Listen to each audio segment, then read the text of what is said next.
My name is Sheila Mills, and I'm advocating for women, African American women living with HIV. And I think we are definitely lost in the process of health care.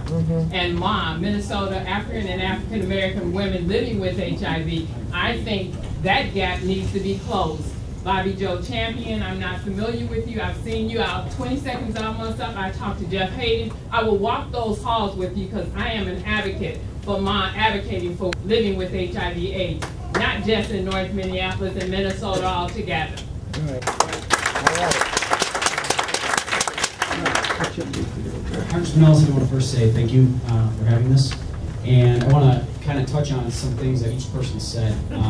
Maybe starting with this gentleman over here who said, the rant about taking responsibility. We break that word down, response-able. Are we able to respond to some of our health issues? This lovely lady in the back talking about nutrition. I am a nutrition coach, I'm a nutritionist, and I have found if you put things in front of people that they can make a good choice, broccoli or a cheeseburger, soda or filtered water, they're going to make a good choice, but they just can't. You want to be pimped by government, or do you want to be pimped by insurance companies or food companies who are already pimping you if you don't know that? All right.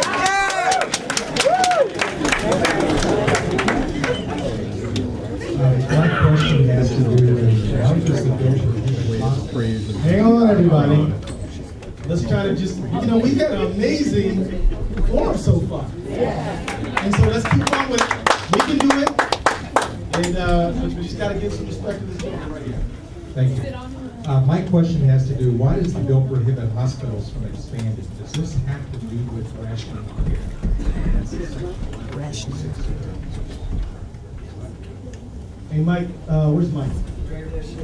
Mike, pull up tab 11, section 1156, so we'll answer this gentleman's question. I represent one of the least publicly heard demographics of this debate because I like choice, uninsured citizens legally. I'm white, I'm employed, and I've chosen not to be insured. My question is, am I going to be required because of either employer or individual mandates to be able to opt into any insurance plan or policy? And if that is not a right, we heard a lot about rights here this morning. I want to have my right to have nothing. Like my atheist friends say, freedom of religion is also freedom from religion, freedom to insurance, or freedom to wellness is freedom from it, right? So can I have that right? Right, good Yeah, we just gonna let you die when you show up. No, don't say that. Don't say that. All right, let's keep the respect. You guys, we've had such a great forum so far. And but it's been good because people are listening to each other, even though they don't agree.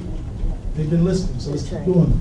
I want to thank you, Congressman Ellison, for having this forum and for having an open dialogue and debate. I want to speak to the voiceless. We have over 2 million folks incarcerated in this country, according to the Pew study. If you are between the ages of 20 to 34 and African American, 1 in 9 are incarcerated. I receive letters every single week from Fort Worth, Texas, from the women there. There's only one federal medical center available. And I would just like to remind you all that what I believe is unfair, minimum mandatories is not what the judge intended when they went to prison to serve a life sentence and don't come out. Thank you. I just want to say, in terms of talking about healthcare, how can you talk about healthcare revising a system that's based on a model that includes midwives?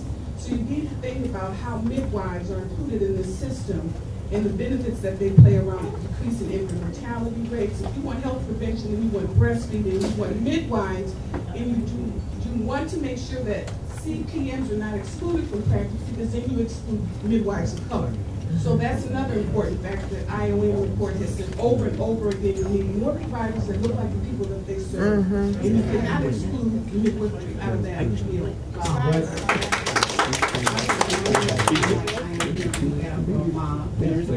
And I just wanted to say, when you have future forums, I would really recommend that we have someone who can talk about the HIV, the health disparities there is.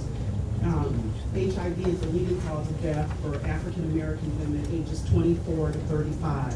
And we account for only 33% of the overall population in the state of Minnesota.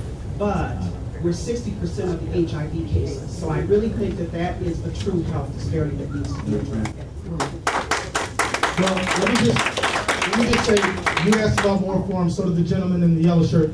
We will be doing some more forums, but I want everybody to know we've already had a number of forums, and we're going to keep on having them around the city, around the metro. So there has not, and we're going to have the STD one. So I hear you, bro. Help me out. So there you go. Here you go, Al. You went all the way around. You got the mic. Now, mine is two quick questions for you or the panel. Questions been asked about if the government plan comes into effect. If you were on Medicaid, could you switch to Blue Cross Blue Shield after this plan is in effect? The question, Congressman, is about the elderly. Answering the questions of the elderly, because it's so much being said about what they, where their rights is and what's going to happen to them, to make it clear that you're going to protect the elderly, and the Democrats are, because they're in control. Okay, well, so I'm hoping somebody's recording these questions, because I'm starting to forget them already. Hi, I'm Janet Associate from the Older Women's League. And there's a great disparity that older women, after taking care of their babies, husbands, parents, and their children, have one-half the income of the older women. $24,000 in Minnesota, $12,000. Thank you. You got 21 seconds. All right. Who we're looking for? Let me see some hands. Thank you, Congressman Ellison. This is Nia Lee, and I'm with American Cancer Society. I'm very happy that you are one of very little of the our other Congress people in our state to help a healthcare reform on health disparities. Okay, I'm here from the American Cancer Society. You guys probably already know that cancer is the #1 leading cause of death in Minnesota. And when we talk about health disparities, we're talking about African American male and also American Indian male that have the highest incidence of death. And you guys already heard all that information from our panelists. Some of you do know, some of you don't know. So it's very important that we all raise our voice. Tell Congressman Ellison if you're in his district. If you are in other districts, let them know too, okay?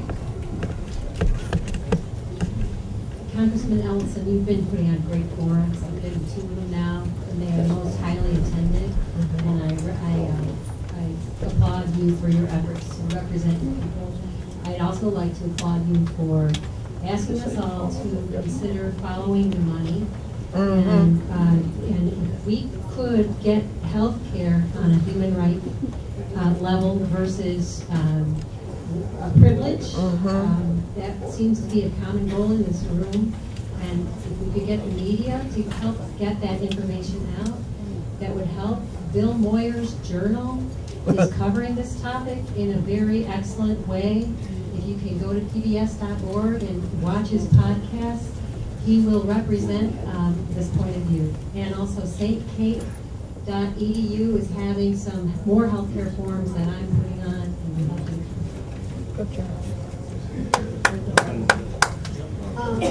It's really scary for me to think that the government wanted to pass this bill within 2 weeks. It's so complicated, and I'm glad that you have slowed down and we're taking a look at this. To me, and it does need reform, it does. But, it's just really hard for me to give up the health care that I do have now. And I think the most important thing is get jobs back. This is what the problem is. People don't have the jobs. Right now, I think that's more urgent than getting the health care passed. Thank you, Congressman. Medicare, Medicaid, and S-CHIPs are all government programs designed to help the elderly, the young, and the poor. The budgets are always busted, and the coverage or access is always depleting. What I want to know is, knowing this, how is that going to transfer into the final bill, and what are we going to have? What's going to happen to these programs?